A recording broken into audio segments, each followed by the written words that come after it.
우리 교재의 제목으로 본다면 구조와 계보 중에서 구조만 보지 않고 이제 계보를 본다는 거죠.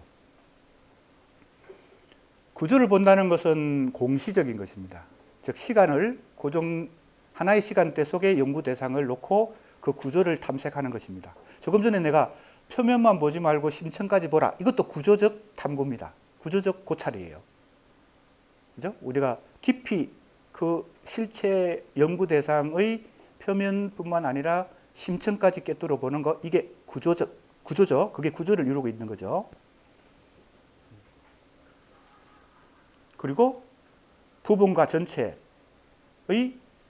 같이 보는 것, 이것도 구조적인 겁니다. 부분에만 너무 집착하면 안 되고 그 부분을 전체 속에서 연관시켜서 그 부분과 전체의 관계를 통해서 부분을 보는 것, 이것도 구조적 고찰입니다. 그죠? 그래서 구조적으로 고찰해야 되지만, 그죠? 그 구조적 고찰이 시대별로 어떤 계보를 가지고, 어떤 연관성을 가지고, 어떤 연속성을 가지고, 혹은 변화를 가지고 전개됐는가를 보는 게 계보입니다. 그러면 지금 이 단원은 앞에 두 단원과는 달리 이 계보적 연구, 즉 통시적 연구가 결합되어 있어요. 그래서 지금 김지아를 볼 때 그냥 김지아만 보지 않고 조금 우리가 60년대 시인으로서 김수영, 김춘수를 살펴봤잖아요. 김수영의 연장선에서 김지아를 보는 것입니다. 그래서 첫 문장을 보세요. 풀의 뒷자리에 김수영이 가능성으로 열어놓은 풍자의 시와 해탈의 시는 이후 현대 시사의 두 가지 큰 물줄기를 형성한다. 이렇게 했으니까 물론 이제 김수영의 방점을 찍고 얘기하면 그렇죠. 꼭 김수영이 아니더라도 우리가 풍자에 해당되는 시가 있고 해탈에 해당되는 시가 있다. 즉 시적 비판, 현실에 대한 시적 비판적 태도, 이게 이제 풍자고, 현실을 초월하거나 현실을 초극하는, 그래서 새로운 이상세계를 추구하는 그런 초월의 시 정신도 있겠죠. 김춘수의 모임이 시는 시를 해탈의 한 방향으로 극단적으로 밀고 나간 데서 얻어진 것으로 볼 수 있다. 이것도 이제 큰 틀의 평가니까 사실은 더 세밀하게 보면은 치밀하게 더 구체적으로 얘기해야 되는데 크게 평가하면 그렇다는 겁니다. 70년대 이후 김지아는 판소리, 탈춤, 서사, 민요 등의 전통 연희 양식을 현대적으로 재현하는 구비적 상상력을 통해 풍자의 전통을 이어받으며 민중적 현실의 토대 위에서 김수영의 시를 개성했다. 자, 문장이 꽤 긴데 핵심은 뭐예요? 김수영과 김지아를 같이 놓고 볼 수 있다는 겁니다. 시대가 다른데, 즉 계보적으로 볼 때 김지아가 김수영의 어떤 시 정신의 개성과 연관이 있다. 그런데 단순한 반복은 아니겠죠. 똑같이 모방한 건 아니겠죠. 어떤 측면이 김지아에 있어서 새로운 측면이냐, 이 지점을 봐야 되겠죠. 판소리, 탈춤, 서사, 민요 등의 전통 연희 양식. 연희라고 하는 것은 공연, 그죠? 무대 위에서 공연하는 게 연희입니다. 그러니까 이 전통 예술을 다시 복원시켰어요. 김수영은 그렇게 하지 않았죠. 그러니까 김지아는 방법이 다른 것입니다. 전통을 다시 현대에 활용하는 것이죠. 자, 그게 바로 구비적 상상력인데, 우리가 구비문학 혹은 고전문학을 공부해보면 이런 공연 예술들이 나오죠. 그래서 김지아의 시를 보면 이런 전통 양식을 다시 재활용해서 풍자의 정신을 실천했는데, 그게 김수영의 시를 개성한 측면은 뭘까요? 어찌 보면 이 풍자는 바로 여기 있죠. 김수영이 누이야 풍자가 아니면 해탈이다 할 때 그 한쪽 극단에 있는데, 내가 이제 재해석할 때 김지아를 실험 시인이라고 아무도 안 봅니다. 그러나 내가 볼 때는 이것도 실험이다. 왜?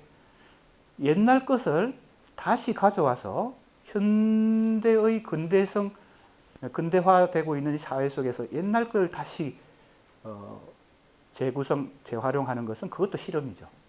그죠? 다들 지금 양복 입고 나도 지금 양복 입고 있는데 양복 입고 다니고 있는데 한복을 입고 내가 강의를 한다 하면 낯설게 보이겠죠. 그것도 새로운 실험이 됩니다. 그래서 완전히 새로운 게 아니라 옛날에 있었던 걸 다시 현재 가져왔을 때 그것도 실험이다. 지금 이 단원의 큰 제목이 시적 실험과 초월이잖아요. 이것도 실험 정신이에요. 내가 볼 때 그렇습니다. 그래서 이게 큰 틀의 평가고 이제 조금 더 진행해 보겠습니다.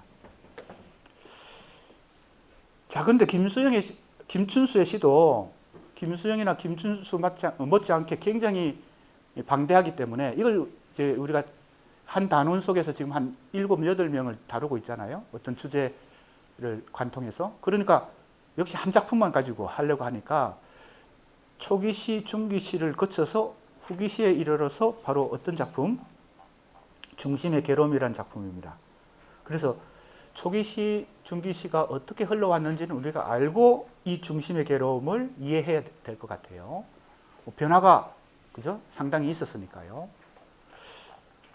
김재환은 정권에 맞서서 그 당시는 박정희 대통령 정권인데 저항하고 투쟁하는 시를 쓰고 실제로 감옥살이를 많이 했죠. 그래서 세계적으로 저항신으로 알려지고 감옥에서 구제하기 위해서 많은 외국의 언론이나 유명 인사들이나 문인들이 뭡니까 그 항의 사안도 보내고 뭐 이렇게 했던 세계적으로 유명한 유명세를 떨쳤던 그런 시인입니다.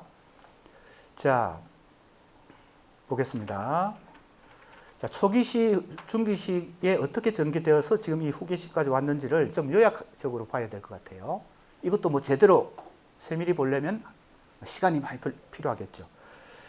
독자들과 평자들은 서정시집 황토와 담시, 오적, 비어에 이르는 이러한 초기시에 대한 대체로 긍정적인 평가를 보여줬다는 겁니다.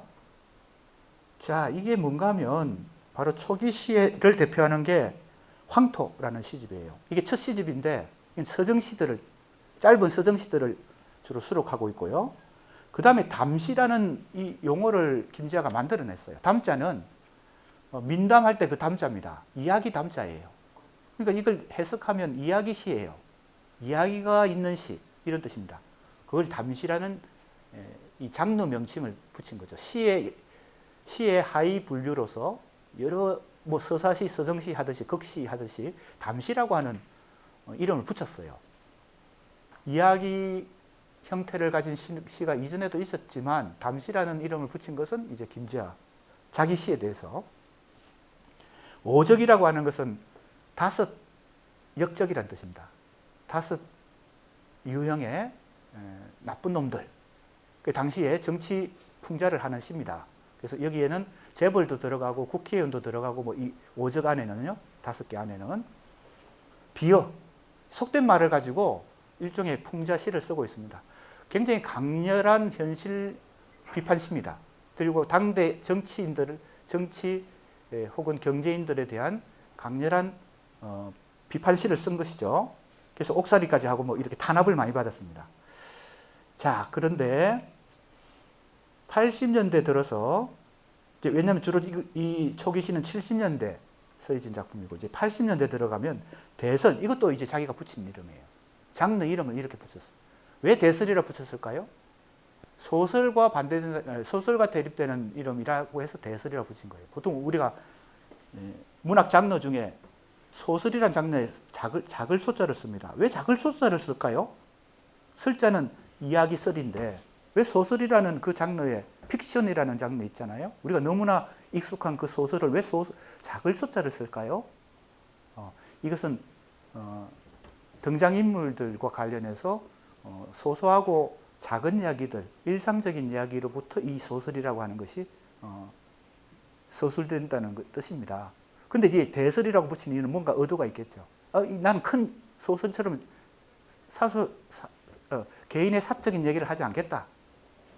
소설이란 이 장르가 생긴 게 바로 개인이라고 하는 이 존재가 부각되면서 근대 이후에 이 장르가 생기거든요. 그래서 픽션 이라고 하거나 노벌이라고 하거나 이런 이름을 우리 동양에서는 소설이라고 번역한 이유가 그 작을 숫자다. 그죠?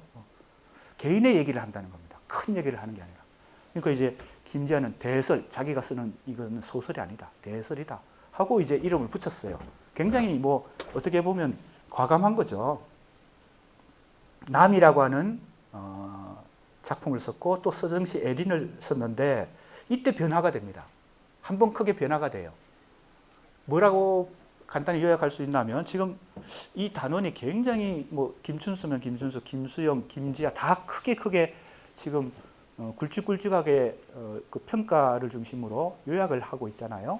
그리고 한 편의 시를 가지고 뭔가 새로운 해석을 지금 하고 있는데 초기 시만 해도 많은 연구가 있었고 그러네 이 바로 중기 시로 들어오면서 에린이라는 작품을 필두로 에린이라는 작품 필두로 초기의 저항시들이 상당한 변화를 보여줍니다. 이건 현실적으로 감옥살이를 하면서 새로운 사상에 눈을 뜬 거죠. 그게 소위 말하는 생명사상입니다. 투쟁과 뭡니까? 대결 의식에서 이제는 모든 것이 적과 아군이 모두 생명으로 하나가 된다. 우주 모든 자연과 우주와 인간이 그죠? 이 현실 정치 투쟁 속에서는 적과 아군이 지금 대립하고 서로 정오하고 죽이고 전쟁이 일어나면 싸우고 하지만 이 생명이라는 이 사상의 입장에서는 모두 운명 공동체다라는 생명 사상에 눈을 뜹니다. 이게 유명하죠. 김지아의 생명 사상. 처음 들어보는 사람도 있나요? 지금 뭐 김지아 이름도 처음 들어보고 생명 사상 처음 들어보고 이런 사람이 있습니까? 아무튼 그게 이제 80년대 들어서 변화의 첫 번째 단계입니다. 김지아가 보여준 변모된 내용과 형식에 대해서는 다양한 논의가 제출되었다. 17번 각주에 이렇게 쭉 굉장히 많은 사람들이 이 에린을 비롯한 김지아 시인의 이 중기시 즉 변화에 대해서 많은 사람들이 분석을 했습니다. 오랜 감옥 생활 후에 상황 변화에 따른 대중적 독자층의 형성과 아울러 1980년대 이후 시적 변모는 그의 사상과 문학에 대한 강렬한 비난을 동반하였다. 이런 말이 나옵니다. 왜? 여전히 대립과 투쟁과 그죠? 정치적 투쟁을 강조하는 입장에서는 변절자다. 이렇게 낙인을 찍힌 거죠. 왜 생명사상으로 모든 걸 하나라고 보느냐. 이런 비판을 받아야 됐습니다. 김지아는요. 물론 그 생명사상으로 변화된 것에 대해서 지지하고 옹호하는 사람도 있었겠지만 상당한 문학인들과 또 김지아를 지지하던 사람들이 변절자다라고 하면서 비판을 했습니다. 자, 이제 그것도 이제 전체적으로 우리가 이해하는 것이고요. 한편 이러한 비난에 반해 김지아 씨의 변모 과정을 하나의 연속성 속에서 파악하려는 시도도 이루어졌다. 변화가 표면적으로 일어났지만 그 안에는 이미 초기시, 즉 김지아의 초기시, 그 저항시 속에도 이미 생명사상이 삭트고 있었다. 이렇게 보면 이제 변화라기보다는 연장선에서 연속성으로 볼 수 있다는 거죠. 각주를 다 달아놨습니다. 그러한 평가를 한 분들이 누구인지 18번 각주를 보면 이렇게 나타납니다. 자, 난 지금 정리를 하고 있는 거니까요. 이 시인에 대한 전체적인 평가가 어떻게 이루어졌는지 정리를 하는 것입니다. 그 다음 보겠습니다. 이러한 변모는 초기 시 의식의 근간을 이루었던 이원적 대립의 세계 인식이, 자, 세계 인식이라고 하는 건 세계관입니다. 그 저항시를 쓸 때는 정치적인 대립뿐만 아니고 이 사상적으로도 세계관적으로 아와 피, 그죠? 아군과 적군, 이걸 이분법적으로 구분하고 저항하고 대립하고 대결하고 투쟁해야 된다는 그런 의식이 있었겠죠. 그게 현실 정치로부터, 그죠? 생활로부터 이렇게 삭튼 것이겠죠. 그래서 그 세계관을 한번 보면, 세계 인식을 보면 이원적 대립의 세계 인식이다. 이렇게 이제 평가할 수 있죠. 그런데 이제 이 에린이라는 작품 이후에 중기시의 생명사상을 가지고 이렇게 작품 활동하는 시기에 이 사상을 혹은 세계 인식을 보면 이론적 통일의 세계다. 이거는 뭐 어렵지 않죠. 아군과 적군이 생명을 가진 존재로서 인간으로서 다 하나의 공동체다. 이렇게 생각. 인류로 보면요. 그러니까 이론론적이죠. 이원론적이지 않고. 이건 어렵지 않습니다. 세계관적으로 보면요. 그래서 초기 시에는 색채 대립도 강렬하거든요. 황토 같은 시를 보면 붉은 피가 뚝뚝 떨어지는 그 황토길 위를 걸어가요. 아버지를 부르면서. 애비를 막 부르면서요. 그게 강렬한 투쟁시죠. 그런데 붉은 빛과 흰빛이 대립하고 피와 불이 모순되고 불과 이게 오타입니다. 불과 물인데요. 불과 물의 이원성이 내포하였던 스크린에는 오타가 있지만 우리 교재는 오타가 아닐 것 같은데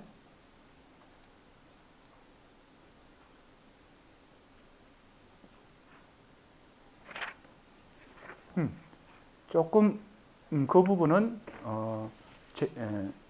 우리 교재에서는 생략되었네요. 삶과 죽음, 선과 악, 밝음과 어둠, 남성과 여성 등의 이원성. 사실 이런 이원성을 이분법적인 사고를 우리는 평소에 하고 살아갑니다. 그게 상식이고 통념이니까 세계를 바라보는 우리의 어떻게 보면 관습적인 사고방식 속에 이 이원성이 있죠. 이분법적 사고방식이 있죠. 이것이 완전히 무화된 것은 아니면서 완전히 사라진 건 아니지만 그래도 생명이라고 하는 생명의 근원이라는 이론론적 세계에 기초하여 역동적으로 되살아났다. 에린 이후에 중기시가 그렇다는 겁니다. 자, 그래서 이러한 변화의 근원에는 역시 생활, 감옥 생활에서 오는 어떤 사상의 변화도 있었겠지만 이제 동양적 민중 종교, 동학 같은 거, 한국의 전통적인 어떤 동학, 그 다음에 민중 종교, 불교, 노장 등의 동양 사상으로부터 얻어진 어떤 이론론적 통합의 세계, 이런 것이 변화를 주었다는 겁니다. 자, 여기까지가 이제 우리가 김지아의 초기시, 중기시까지를 그냥 전체적으로 그동안 많은 연구가 이루어지고 평가가 이루어진 걸 그냥 요약한 것입니다. 아주 단순하게요. 물론 이 과정에도 새로운 해석과 내가 이제 지금 강조하고 있는 새로운 해석과 새로운 평가를 시도해 볼 수 있지만 일단 이 단원에서의 초점은 초기시, 중기시 이후에 또 변화가 한 번 더 일어난다. 그게 바로 지금 이제 이 시집 중심의 괴로움이라는 시집을 90년대에 들어와서 자 70년대 초기시 뭐 크게 나누면 80년대 중기시 90년대 바로 이 94년에 나온 중심의 괴로움이라는 시집을 통해서 또 한 번 더 후기시로 넘어가는데 바로 그 중심의 괴로움이라는 시집의 표제시입니다. 표제시라고 하는 것은 한 권의 시집 속에 한 50편 이상의 50편에서 60편의 시가 들어있는데 그 시집의 제목이 된 시, 보통은 시의 제목 중에 하나를 골라서 시집의 제목으로 삼죠. 그러니까 그걸 표제시다 이렇게 얘기합니다. 바로 같은 제목의 작품이 이 작품입니다. 중심의 괴로움. 그래서 이 작품이 뭘 이제 새로운 변화를 보여주는지에 주목해서 우리가 살펴보려고 합니다. 읽어보겠습니다. 봄에 가만 보니 꽃대가 흔들린다. 지금 우리 4월 초순이고 봄이 한창인데 이 계절 속에 꽃들이 많이 피어나죠. 우리 교정에도 지금 목련부터 개나리, 진달래 꽃들이 많이 피어나는데 바로 그 봄에 피는 꽃을 관찰하고 있습니다. 이렇게 얘기합니다. 꽃대가 흔들린다. 흙 밑으로부터 밀고 올라오던 치열한 중심의 힘 그랬어요. 자, 여기까지 읽으면 어렵지 않죠?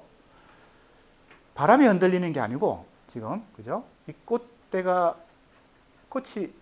꽃대 그죠? 이 줄기부터해서 이 전체가 흔들리는 이유가 뭘까요? 이연이 얘기하고 있죠. 어디서부터 올라와요? 흙 밑으로부터. 즉 뿌리로부터 뭔가 힘이 올라와서 그 힘에 의해서 진동이 일어나고 있다. 힘에 의해서 진동이 일어나고 있다. 그게 무슨 힘이라고 불러요? 치열한 중심의 힘이다. 이렇게 불렀어요. 자, 꽃이라고 하는 게 중심의 힘에 의해서 지금 흔들리고 있다는 겁니다. 봄에 내가 이 시를 왜 그 많고 많은 김지아의 시 중에서 이 시를 선정해가지고 지금 분석을 해보려고 할까요? 네? 생명이 잘 드러나기 때문에도 그렇죠. 내가 지금 뭘 염두에 두고 이 시를 선정했을까요? 먼저 오늘 공부할 때 김지아 시인을 김수영 시인과의 관계성 속에서 그 계보 속에서 한번 살펴본다 그랬으니까 우리가 김수영의 풀이란 작품이 그죠? 보여주는 그 풀의 상징성이 바로 생명 혹은 존재죠. 생명을 가진 존재라고 하는 주체. 바람은 주체 바깥에서 불어오는 탈주체 혹은 비주체의 힘이고요. 외부의 힘이고 풀은 존재의 힘이죠. 이 작품에서는 꽃이 바로 그 풀에 해당된다. 이렇게 볼 수 있습니다. 뭐 이렇게 의식하고 김지아가 김수영을 의식하고 그걸 개성하기 위해서 쓴 건 아니겠지만 그죠? 뭔가 연결고리를 우리는 찾을 수 있습니다. 이게 바로 이제 문학사를 공부하는 어떤 감각이죠. 연결고리를 찾아보는 겁니다. 전혀 연결 안 될 것 같은 시인들도 연결이 찾아보면 연결된다. 일단은 꽃이 그 김수영의 풀과 어딘가 일단은 그 상징성에서 일맥상통한다. 자, 그런데 여기까지 읽었습니다. 첫 번째 힘이 있어요. 이 꽃대를 움직이는 힘은 첫 번째는 중심의 힘이에요. 중심의 힘은 뭘 의미할까요? 김수영의 풀에서도 풀은 바람에 비를 몰아오는 동풍에 의해서 눕고 일어나죠. 그죠? 그동안 그걸 너무 그죠? 이분법적으로 이거는 박해를 받고 고통받고 그걸 극복한다 이렇게 생각했어요. 눕는 것은 고통받는 것이고 일어나는 것은 극복하는 것이다. 이렇게 너무 단순한 해석을 했는데 그것도 이분법적 해석이죠. 내가 새롭게 해석한 것은 이게 하나의 일련의 운동으로 보면 누워야 일어나니까 그죠? 바람에 의해서 운동성을 얻는 것이죠. 누가? 풀이. 근데 풀은 바로 주체예요. 주체는 자기 스스로 자기를 구원하지 못하기 때문에 혹은 자기를 그죠? 자기 에너지를 자기가 생산하기 어렵기 때문에 운동의 힘을 얻기 힘들기 때문에 바람으로부터 힘을 얻는데 지금 이 꽃은 뭘로부터 힘을 얻어요? 뿌리로부터 밀고 올라오는 중심의 힘이라는 게 있다는 겁니다. 그 주체가 가진 자기 자신의 자립적인 힘이죠. 그런데 그 다음 좀 보겠습니다. 꼭 김수영의 풀과 비교하지 않더라도 이 작품만 가지고 우리 해석해 봅시다. 꽃 피어 번지려 사방으로 흩어지려. 자, 꽃이 피는 것은 식물의 어떤 자연사적 흐름 속에서 그죠? 꼭 그걸 뭐 인간적 해석을 하지 않더라도 꽃이 피는 것은 그것이 아마 꽃씨를 퍼뜨려 가지고 자기 존재를 확산하는 거 아닐까요? 우리가 생명체가 가지고 있는 어떤 욕망 중에서 성욕이 있는데 그것도 이세를 그죠? 생산하는 욕망이죠. 그건 어떻게 보면 후천적으로 생겼다기보다는 타고나는 것이죠. 생명이 타고나는 거. 그렇게 보면 이 꽃은 중심의 힘만 있는 게 아니란 겁니다. 퍼지려고 하는, 흩어지려고 하는 힘이 있어요. 그래서 또 흔들리는 거죠. 흔들려야 이 꽃이가 퍼지니까. 지금 바람 얘기는 하나도 없어요. 바람과 관련되는 얘기는 없어. 그러니까 김수영의 풀과는 좀 다르죠. 하지만 주체라고 하는 이 상징성은 풀과 이 작품에서는 꽃이 상당히 유사합니다. 괴롭다, 흔들린다, 나도 흔들린다 그랬어요. 자, 이 괴로움입니다. 이게 제목이 됐어요. 중심의 괴로움이에요. 왜 꽃대는 괴로울까요? 중심의 힘만 있는 게 아니거든요. 그죠? 확산되려는 힘이 있어요. 퍼지려는 힘이 있어요. 중심을 지키려는 힘도 있고 퍼지려는 힘이 있어. 이게 서로 충돌하기 때문에 괴로움을 가지는 것 같아요. 그래서 제목을 중심의 괴로움 이렇게 붙였어요. 그런데 이 작품도 그냥 꽃이 가지고 있는 식물적인 그 생물학적인 어떤 차원에서만 해석하는 것도 가능하지만 또 하나 상징성 혹은 알레고리 해석도 가능하겠죠. 도대체 이 꽃이 가지고 있는 중심이란 게 뭘까? 김지아의 시적 전개 과정을 살펴볼 때 중심을 지키려고 하던 주체로서 중심을 지키려고 하는 그 힘과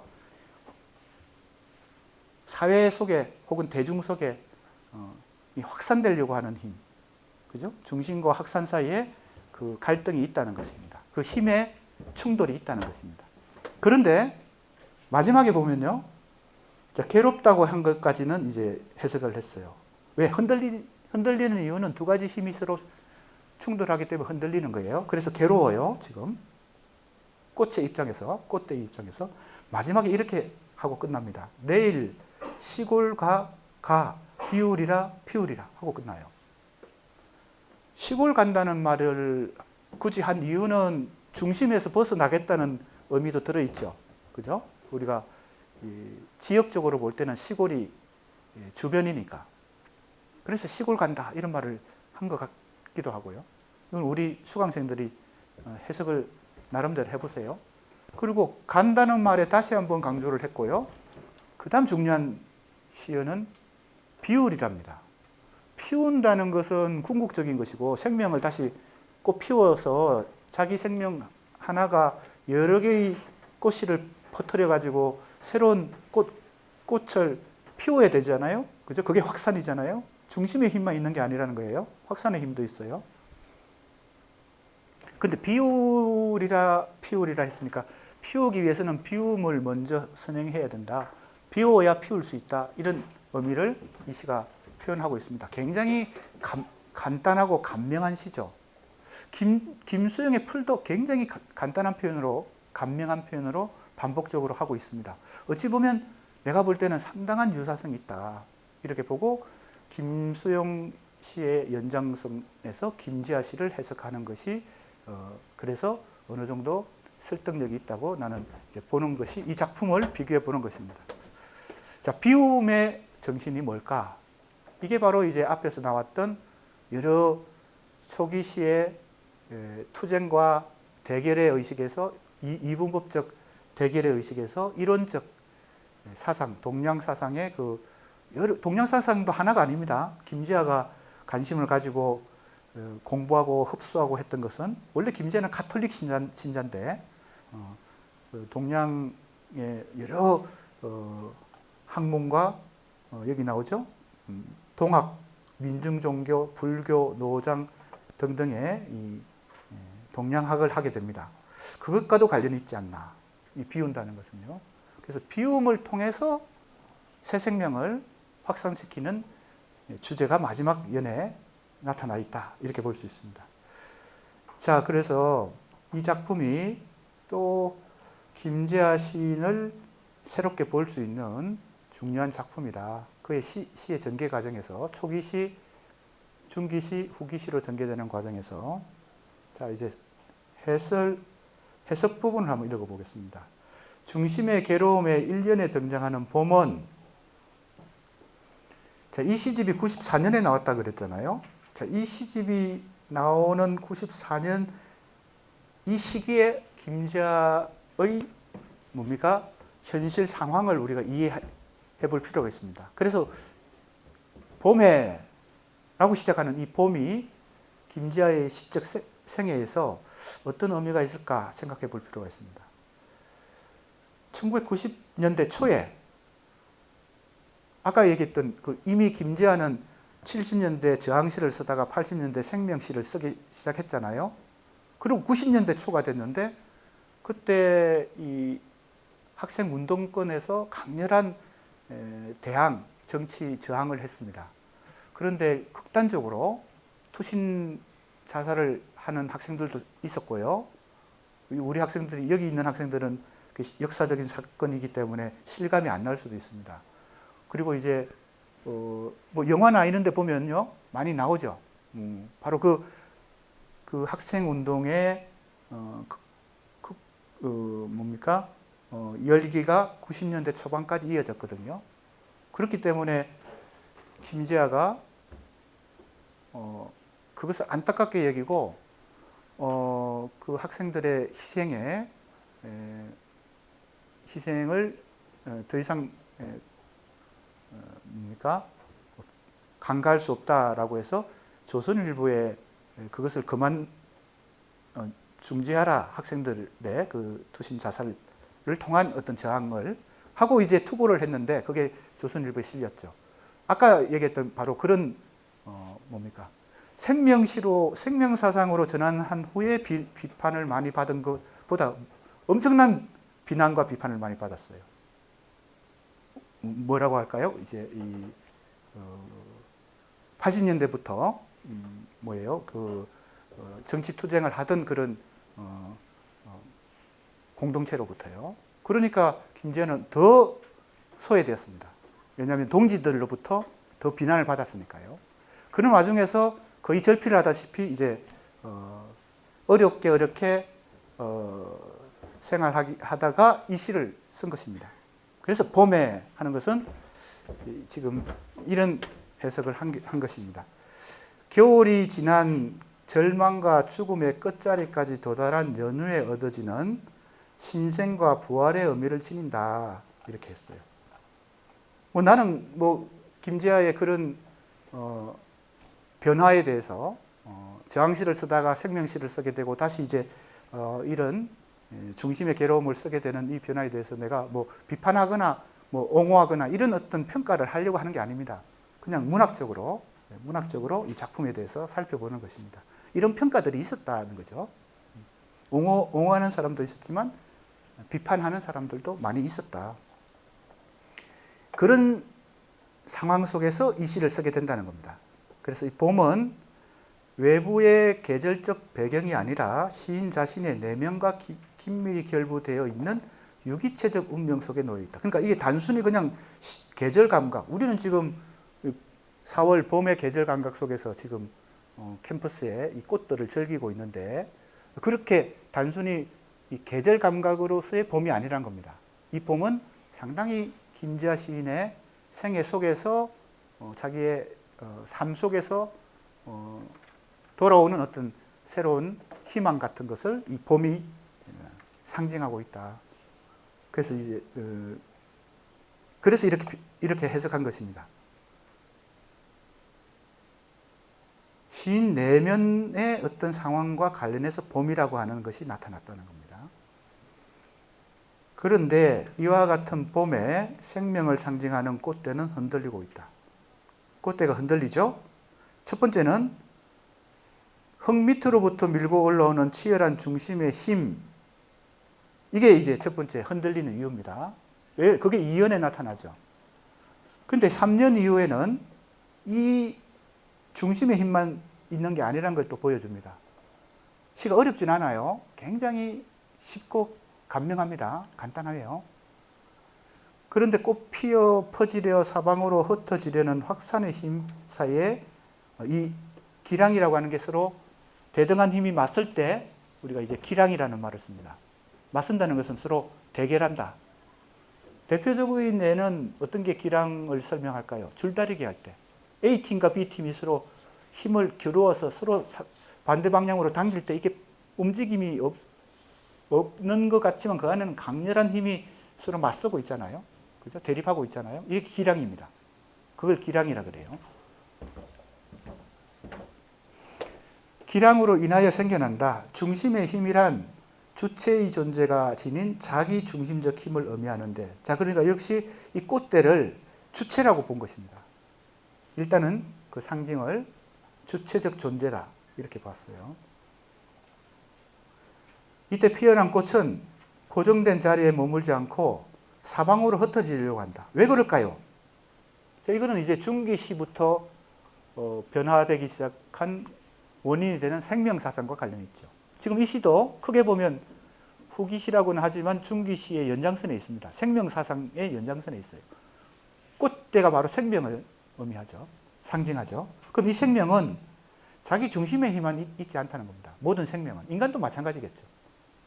그죠? 식물이나 동물, 모든 우주의 생명체들은 자기 중심의 테두리에서 벗어나서 더 넓은 자연 혹은 우주까지 확산되려고 하는 힘이 있다는 겁니다. 그 자체. 그래서 생명은 독자적 체계, 개체의 속성을 지니면서도 자연스러운 발현 과정에서 인간과 자연과 우주에까지 확산되며 하나로 연결되는 유기체의 본성을 지닌다 그랬어요. 그렇죠? 유기체 자체의 본성이 그렇다. 그게 생명사상이죠. 이 확산은 주체가 자기 중심적 테두리의 한계를 벗어나 우주 공동체로서의 생명의 본질을 회복하려는 움직임으로 간주된다. 자, 이것은 이제 내가 그렇게 해석하는 것입니다. 확산의 힘은 도대체 뭘까? 우주 공동체다. 그죠? 그러니까 자연 속에 자기를 확산하려는 힘이 있다는 겁니다. 그러나 그 힘만 있는 게 아니죠. 중심의 힘이 있고 확산의 힘이 있어서 갈등을 빚는 것입니다. 그래서 괴로워요. 그래서 중심의 괴로움이야. 자, 그러면 이때 또 우리가 비교 대상이 되는 것은 김수영의 풀인데, 풀은 주체의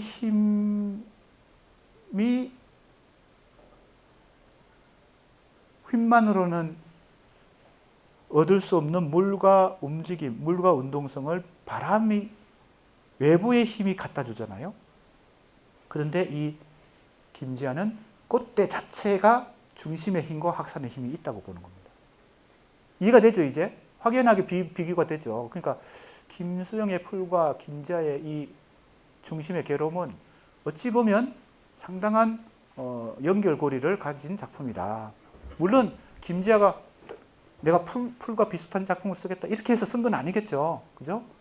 치열한 자기 내면과 현실의 갈등 속에서 자기 작품의 창작 과정에서 이 작품이 나왔을 텐데, 우리는 이제 비평가는 혹은 연구자는 이걸 다른 시인하고도 연결해서 볼 수 있습니다. 이게 바로 문학사죠.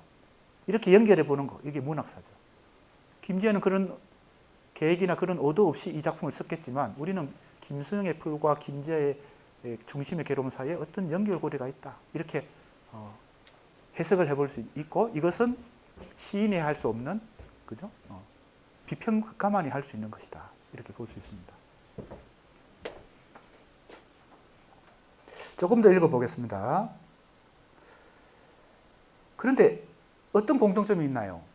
김소영의 풀도 김지아의 중심의 괴로움도 주체의 자기 중심의 중심주의만 가지고는 구원을 이룰 수 없다, 구제받을 수 없다라고 하는 공통점이 있어요. 바람의 힘을 통해서 탈주체, 즉 주체가 아닌 어떤 외부의 힘, 그건 뭔가 이성적으로 합리적으로 파악하기 힘든 힘인데, 그죠? 비주체적인 힘인데, 탈주체적인 힘인데 그걸 받아들여야 된다는 것이고, 이 뭡니까? 김지아의 중심의 괴로움도 뭐예요? 이 꽃대라는 생명체가, 존재가, 주체가 중심의 힘만 가지고는 안 된다는 거죠. 확산의 힘까지 같이 가져야 된다. 이런 공통점이 있다는 겁니다. 그런데 또 어떤 공통점이 있을까요? 확산의 모든 힘을 맡기면 카오스 상태가 되겠죠. 그죠? 중심이 없어지겠죠. 그러니까 중심의 왜 괴롭다고 말했을까요? 중심을 끝까지 놓치지 않으려고 하니까요. 중심을 지키되 확산의 힘까지 같이 견뎌야 되니까. 그러니까 괴로운 거죠. 즉 중심을 버리지 않았다는 겁니다. 김수영의 풀도 그래요. 바람에 의해서 눕고 일어나지만 더 빨리 눕고 더 빨리 일어나죠. 그러니까 주체의 능동성을, 그죠? 끝까지 포기하지 않았다는 것을 알 수 있습니다. 김수영의 경우도 그렇고 김지아의 경우도 그렇고. 그게 공통점입니다. 그래서 상당한 유사성과 공통점을 찾을 수 있다, 이렇게 나는 보는 것입니다.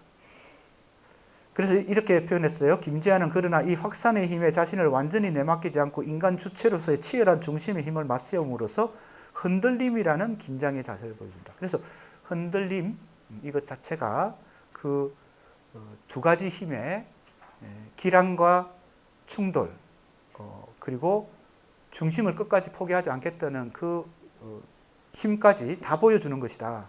그렇게 조금 더 치밀하게 이 작품 아주 단순하고 표면적으로 보면 너무 간단한 작품이잖아요.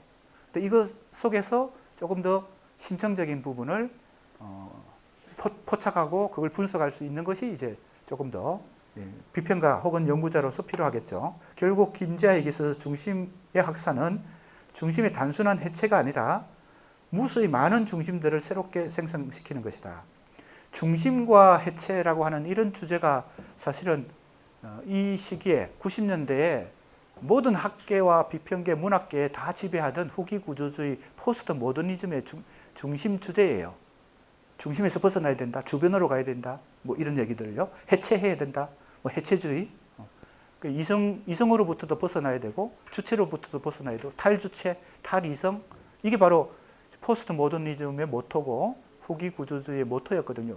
가장 극단적인 게 해체주의죠. 모든 중심을 해체해야 된다.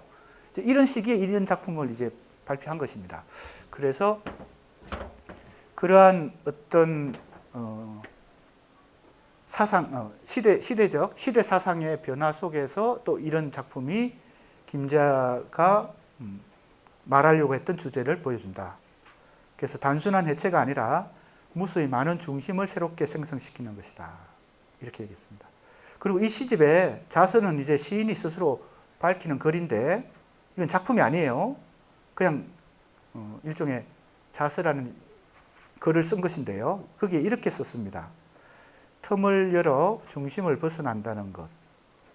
자, 여기 틈을 연다는 것이 비오리라 피오리라 할 때 이 비오리라 이게 틈이라고 볼 수 있죠. 빈틈을 통해서 다시 생명을 꽃피운다.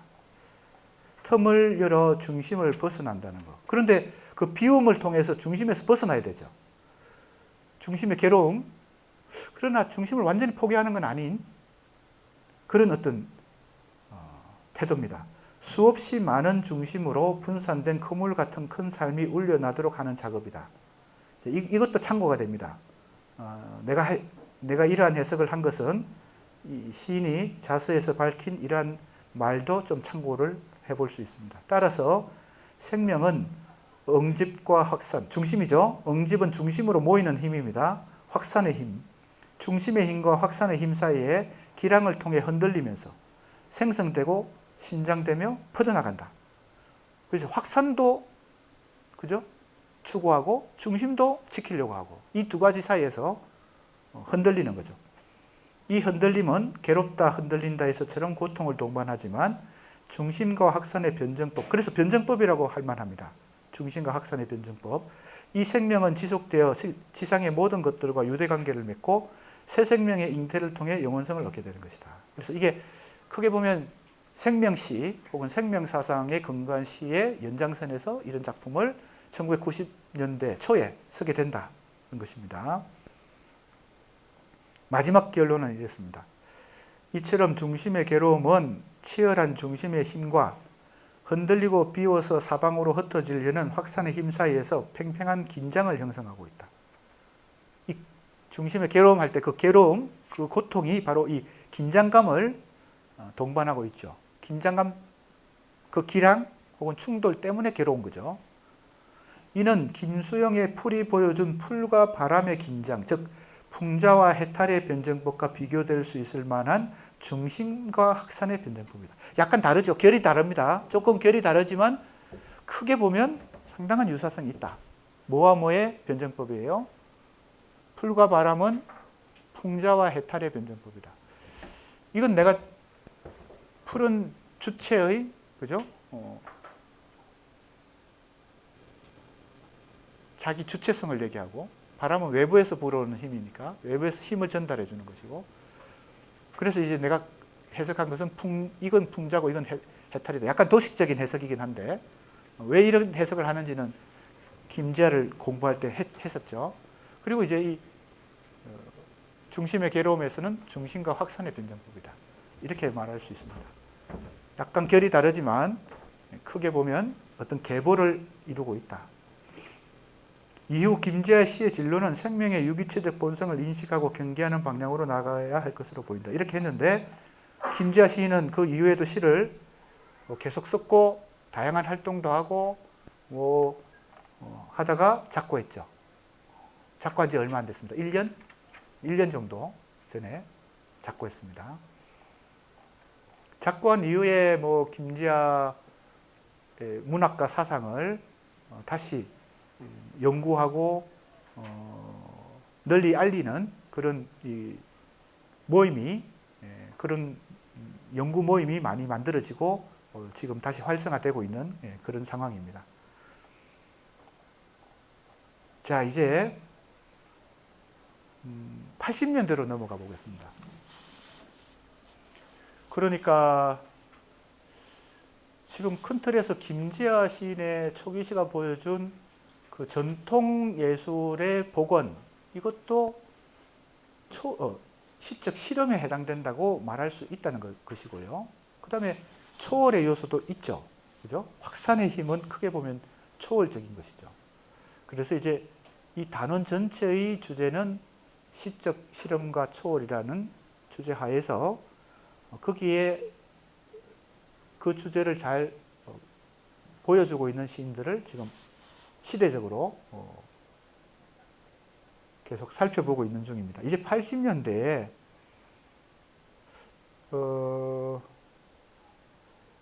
황지우와 김용택이라는 또 80년대를 대표하는 어찌 보면 문학적 입장과 뭡니까?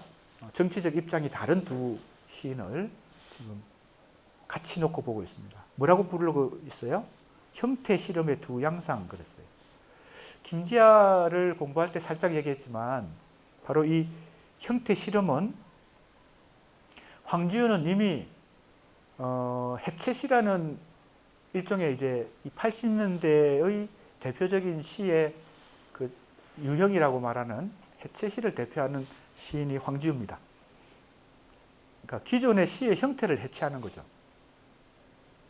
아까 얘기했지만 벌써 그 80년대, 아까 90년대 후기 구조주의, 뭐 포스트 모더니즘, 해체주의 얘기를 했지만 사실은 뭐 그 80년대 때부터 이제 그런 철학적 사조, 인문학의 사조가 형성되었는데 황지우의 해체시는 그런 철학적 해체주의 이전에 이미 시에서 기존의 전통적인 시의 형태를 벗어난 실험적인 시를 썼기 때문에 해체시를 대표하는 시인으로 황지우를 손꼽았습니다.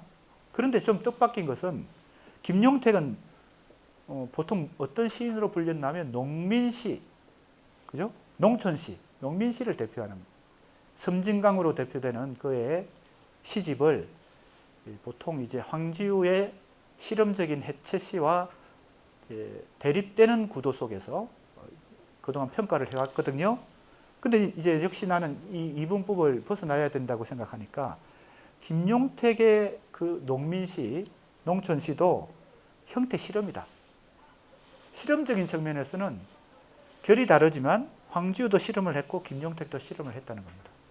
사실은 그 실험을, 김용택 시인이 보여준 실험을 조금 전에 우리가 3장에서 살펴봤던 김지아가 이미 보여줬죠. 그죠? 전통 연희 양식, 전통 공연 양식, 예술 양식을 현대적으로 다시 재현했거든요. 김용택이 바로 그러한 특징을 가지고 실험을 했다는 것이 이제 내가 보는 새로운 해석입니다. 그래서 너무 상식적이고 통념적으로 그동안 평가되어 온 것에서 좀 벗어날 필요가 있습니다. 새로운 해석을 해볼 필요가 있어요. 자, 한번 읽어보겠습니다. 역시 우리가 시대를 좀 이해해야 되는데 우리가 60년대부터 지금 80년대를 거쳐서 90년대까지 왔기 때문에 한국 현대사의 이 시대가, 그죠? 시대적인 어떤 상황도 어느 정도는 고려해야 됩니다. 그래야 이 황지우 시인이 이런 시를 쓴 이유가, 그죠? 80년대라는 시대 상황과 무관하게 쓴 건 아니겠죠. 그죠? 김지아 시인이 저항시를 쓴 것도, 그죠?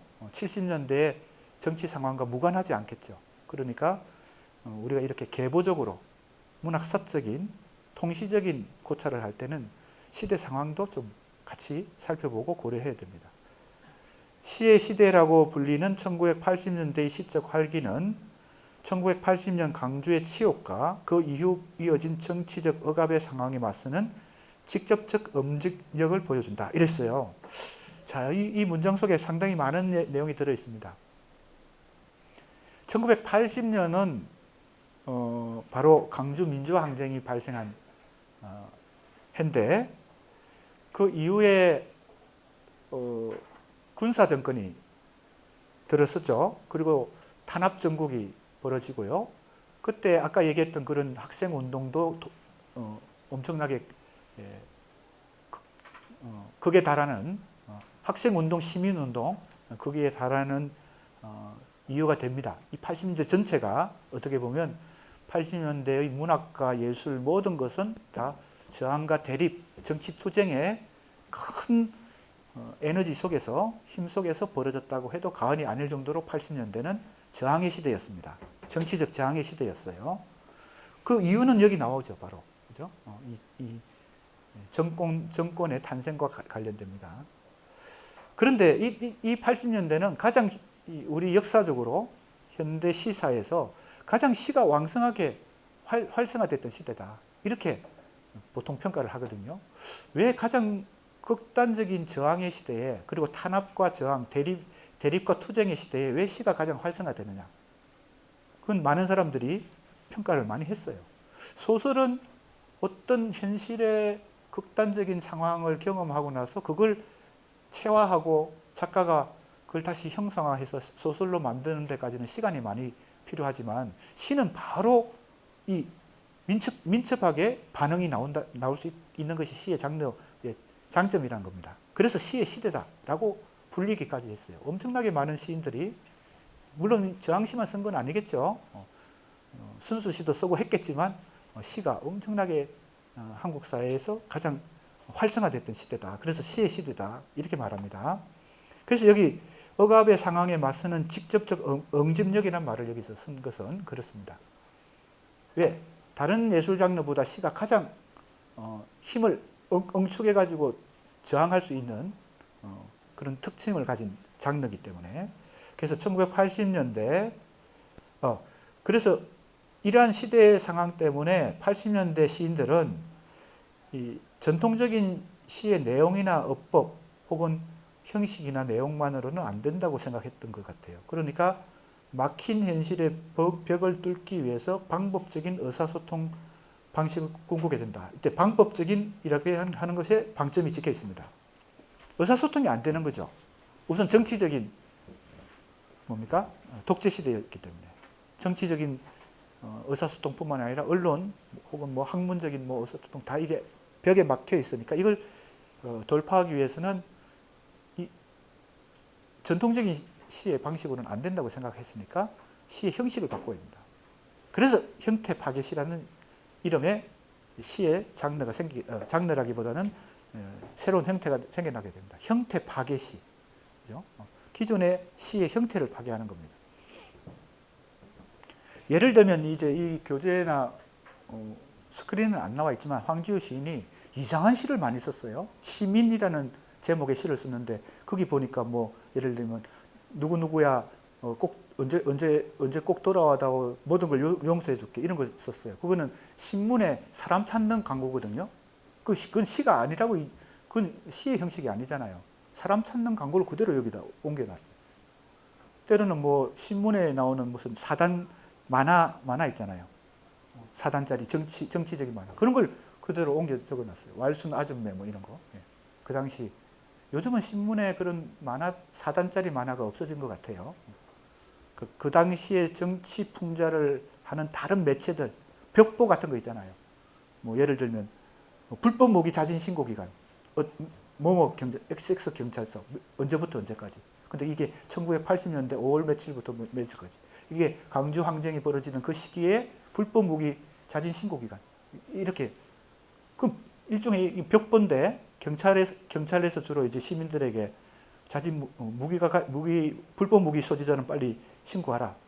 죄를 묻지 않겠다. 뭐 이런 것을 그냥 옮겨놨어요. 그러니까 시대 상황을 보여주는 거죠.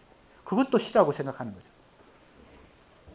그래서 형태를 파괴하는 시를 쓴 것이 바로 황지우입니다.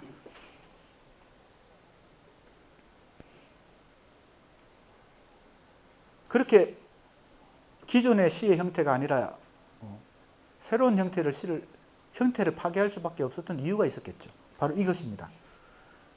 80년대 젊은 시인들은 막힌 현실의 벽을 뚫기 위해 방법적인 의사소통, 정상적인 의사소통은 이제 막혀 있으니까, 그건 불법이니까 방법적으로, 그러니까 시의 형태를 파괴하는 방식으로, 그래서 나온 게 형태 파괴시, 혹은 다른 말로 그걸 해체시다 이렇게 불렀어요. 형태 파괴시. 그러니까 철학에서 그 이후에 90년대 초부터 크게 유행하게 되는 해체주의, 데리다로 대표되는 자크 데리다로 대표되는 해체주의. 그 해체주의 할 때 해체하고는 약간 다릅니다. 시간대도 좀 다르고, 이건 한국 시에서 80년대 초에 발생한 형태 파괴시, 이걸 해체시라고 불렀습니다. 그래서 황지우가 이제 선봉했었죠. 그 방식은 크게 두 가지 방향으로 전개됐는데, 하나는 현실의 막힘과 왜곡된 실상을 왜곡된 언어 구사법을 통해 역설적으로 드러내는 형태 파괴시다. 그죠? 이게 바로 황지우가 대표적으로 보여줬죠. 황지우만 있는 게 아닙니다. 여기 형태 파괴시에 해당되는 여러 시인들이 이제 있긴 합니다. 근데 대표적으로는 황지우를 뽑을 수 있죠. 또 하나는 이제 시인들이 형태 파괴의 방식으로 현실 응전을 하는 것입니다. 대응을 하는 것입니다. 이 80년대 시대 상황 속에서. 두 번째는 현실 비판을 넘어 현실 변혁의 가능성을 신념으로 밀고 나가는 민중시, 소위 말하는 민중시를 쓰는 거죠. 그래서 이제 이 80년대 민중문학이 크게 활성화됩니다. 이유는 뭐 어렵지 않죠. 바로 정치투쟁의 시대였기 때문에 정면으로 민중문학을 하는 것입니다.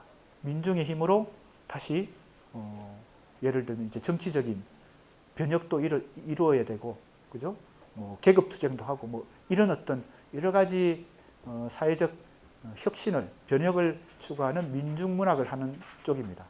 황지우 같은 경우는 민중문학이 아니고 약간 시의 형식을 새롭게 파괴하고 새롭게 만들므로 해서 약간 뭡니까? 지적으로 시를 쓰는 것이고, 민중문학은 더 민중적 감수성으로 시를 씁니다. 그 대표적인 시인 중에 한 사람이 김용택입니다. 그래서 이 민중시 중에 하위 분류가 농민시, 농촌과 농민들을 대표하는 그런 시를 쓴 것이죠. 위로 올라가면, 그죠? 이 김용택은 80년대 농민시지만 위로 올라가면 신경림 시인 같은 분들이 바로 이 농촌시, 농민시를 대표하는 시인이죠. 신경림. 그 계보도 또 이렇게 우리가 따로 확인해 볼 수 있습니다. 자, 조금 더 읽어보고 이제 첫 단락까지 하고 오늘 마치고 다음 목요일 날 계속 하겠습니다. 보겠습니다. 근데 사실은 형태 파괴시하고 민중시는 상당히 다르죠. 그죠? 크게 보면 엄청나게 대립적인 구도 같지만 사실은 공통된 목표는 있었다. 이렇게 봐야 되겠습니다. 그래서 이 상이한 두 방향의 시적 전략은 그러나 억압적 상황에 맞서 자유로운 의사소통의 세계와 해방을 희구하는 공통된 현실 대응의 저항 의지에서 생겨난 것이다. 그래서 이제 내가 이분법에서 좀 벗어나려고 하는 것이죠. 지금 계속 공통점이 있다. 표면적으로는 완전히 이 두 형태 파괴시와 농민시는 크게 다르지만 공통 분모가 있다는 겁니다. 그래서 이 전자의 방향으로 바로 황지우 외에도 이승복, 우리 학생들 많이 들어봤을 거예요. 잘 알고 있는 시인입니다. 최성작, 그 다음 박남철, 이런 시인들이 이 해체시 경영에, 형태 파괴시 경영에 보통 속한다고 평가받고 있고요. 후자의 경우는, 즉 농민시의 경우는 김정환, 김준태, 각재구, 김용택, 최두석, 박노해, 백무산. 자, 이제 박노해, 백무산 이렇게 가는 이 80년대 중반기 이후에 이 시들을 우리는 또 따로 떼서 노동시다 이렇게 부릅니다. 노동문학. 박노해로 대표되죠. 그래서 박노해는 원래 본명은 박기평인데 박기평 이제 자기 필명을 노동해방의 약자 노해로 붙였죠. 그러니까 이제 우리 한국 현대문학사, 현대시사에서 왜 박노해 시인이 중요한가 하면 사실은 신경림, 김용택까지도 민중시를 썼지만 그들은 엄격히 따지면 지식인이었어요. 즉 민중 혹은 노동자, 도시빈민 같은 계급이 아니에요. 지식인으로서 농민시를 쓴 거지. 왜? 자기 삶의 경험과 체험은 그렇지 않지만 그들을 그죠? 입장에서 쓴 거죠. 근데 박노해는 실제 노동자였고 노동의 체험에서 나오는 아주 리얼한 시를 노동시를 쓴 거예요. 그렇기 때문에 읽어보면 너무 실감이 나기 때문에 노동자의 그 삶의 현실이 많은 독자들에게 충격을 줬죠. 그래서 우리나라에서 바로 문학 주체 논쟁이란 바로 조금 전에 얘기했듯이 아니 자기가 민중도 아닌데 민중인 것 같이 생각하고 민중시를 쓰고 농민도 아닌데 농민이라고 생각하고 농민을 쓰는 것과 결이 다른 실제 노동자가 시를 쓴 것입니다. 박노해. 그래서 이제 주체 논쟁의 하나의 계기가 되기도 합니다. 이 글에서는 시적 실험과 초월의 주제에 맞추어 두 방향의 대표 시인이라고 할 수 있는 황지우와 김용택의 경우를 살펴보기로 하자. 이렇게 해서 이제 황지우 씨도 좀 시의 전체적인 평가가 어떻게 전개되는지도 살펴보고 한 편의 시를 또 살펴보고 또 김용택도 섬진강 한 편의 시를 살펴보는 식으로 전개하려고 합니다. 그리고 이제 90년대로 넘어가서 유화까지 하면 이제 중간고사 범위까지 진도를 나가게 되는 것입니다. 자, 여기까지 하겠습니다. 수고했습니다.